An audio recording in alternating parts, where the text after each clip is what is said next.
वाजपेयी और आडवाणी की वजह से भाजपा सत्ता में आई, ऐसा क्यों बोले नितिन गडकरी। भाजपा संसदीय बोर्ड से नितिन गडकरी को हटाए जाने के बाद से अटकलों का बाजार गर्म है। नितिन गडकरी को लेकर कई तरह के कयास लगाए जा रहे हैं। अब केंद्रीय मंत्री नितिन गडकरी ने एक कार्यक्रम के दौरान भाजपा की सत्ता के आने के पीछे अटल बिहारी वाजपेयी और लाल कृष्ण आडवाणी के कामों को श्रेय दिया है। गडकरी 1980 में वाजपेयी के एक बयान का हवाला दिया। जानिए क्या बोले गडकरी। दरअसल केंद्रीय मंत्री नितिन गडकरी को भाजपा की संसदीय बोर्ड से हटा दिया गया है। बोर्ड में गडकरी की जगह पर देवेंद्र फडणवीस को जगह दी गई है। नितिन गडकरी ने हाल ही में एक कार्यक्रम के दौरान देश में भाजपा की सत्ता के पीछे अटल बिहारी वाजपेयी को याद किया। उन्होंने कहा, उस वक्त पार्टी की हालत ठीक नहीं थी। बात 1980 की है। मैं पहली बार पार्टी के कार्यक्रम के लिए बांद्रा गया था। शाम को कार्यक्रम के दौरान अटल जी खड़े हुए थे और भाषण देने लगे। उन्होंने कहा कि मैं देख रहा हूँ सूरज डूब रहा है समुद्र का। अटल जी ने कहा, अंधेरा छटेगा, सूरज निकलेगा और कमल खिलेगा। जब वो कह रहे थे सबको विश्वास हो गया कि आज ऐसी स्थिति ना हो, लेकिन एक दिन ऐसा आएगा कि अटल बिहारी वाजपेयी, लाल कृष्ण आडवाणी और दीनदयाल उपाध्याय के कामों का परिणाम है कि आज नरेंद्र मोदी के नेतृत्व में भाजपा सत्ता में है। समय पर फैसले नहीं लेती सरकार।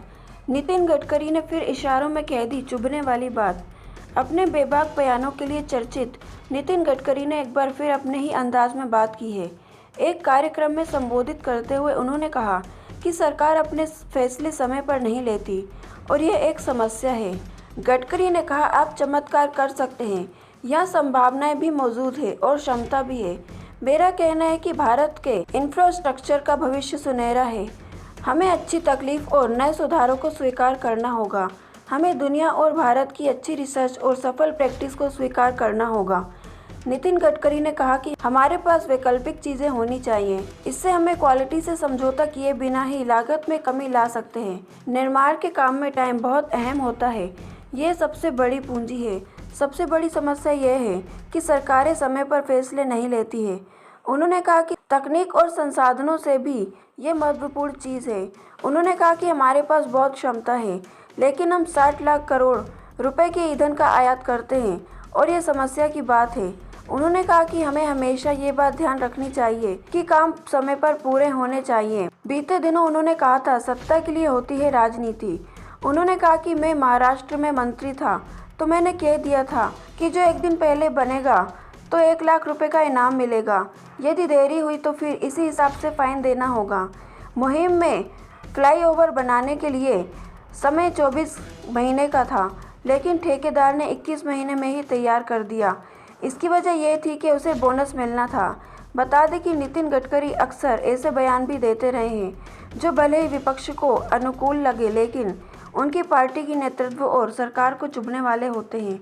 पिछले दिनों ही उन्होंने एक कार्यक्रम में कहा था कि आज की राजनीति सत्ता नीति हो गई है। इसका लोक कल्याण से कोई लेना देना नहीं रह गया है। कई बार तो लगता है कि राजनीति से संन्यास ही ले लिया जाए। संसदीय बोर्ड से किए गए हैं बाहर, खूब हुई थी चर्चा। बता दें कि बीती सप्ताह भाजपा ने अपनी शीर्ष संस्थाएं संसदीय बोर्ड का गठन किया था और इससे नितिन गडकरी को बाहर कर दिया था। इस फैसले को नितिन गडकरी के बयानों और पीएम नरेंद्र मोदी एवं अमित शाह के उनके रिश्तों से जोड़कर देखा जा रहा है। नितिन गडकरी भाजपा के पूर्व अध्यक्ष हैं और संघ के बेहद करीबी नेताओं में शुमार किए जाते हैं। ऐसे में संसदीय बोर्ड से उनके बाहर होने की काफ़ी चर्चाएं भी हुई थी। दोस्तों, वीडियो आपको पसंद आई तो इसे लाइक शेयर करें और आगे से वीडियोस और जानकारियाँ पाने के लिए हमारे चैनल को सब्सक्राइब करना ना भूलें।